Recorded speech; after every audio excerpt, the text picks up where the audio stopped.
आंधी और तूफान किसानों के लिए कहर बनकर टूटा है। किसानों की आम की फसल को आंधी तूफान ने बर्बाद कर दिया।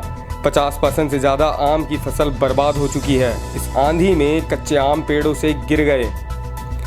ग्रेटर नोएडा के दनकौर क्षेत्र की इन तस्वीरों में आप देख सकते हैं कि किस तरह से कच्चे आम का ढेर लगा हुआ है।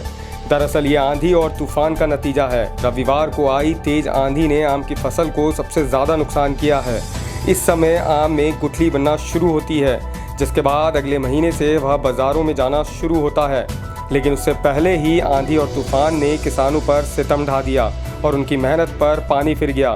जगह जगह बागों में कच्चे आम के ढेर लगे हुए हैं, जिसको बार बार यह किसान निहार रहे हैं। ये कच्चे आम केवल चटनी बनाने के काम आ सकते हैं, क्योंकि अभी इनमें गुठली नहीं पड़ी है, तो यह बाज़ारों में भी खाने के लिए नहीं जा सकते।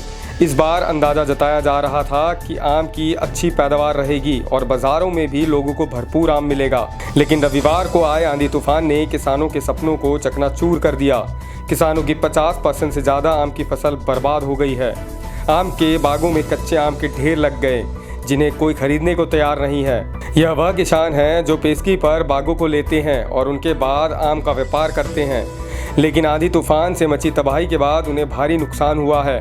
फिलहाल ये लोग बर्बाद हुई फसल के लिए प्रशासन से मदद की गुहार लगा रहे हैं। जो तन्नक हवा में भी गिर रही, ये पूरे क्षेत्र में ही है। हमारे ही बाग में स्पेशल ना, जितने भी यहाँ बाग हैं सब में ही ये रोग बहुत अच्छी तरह फैल रहा है।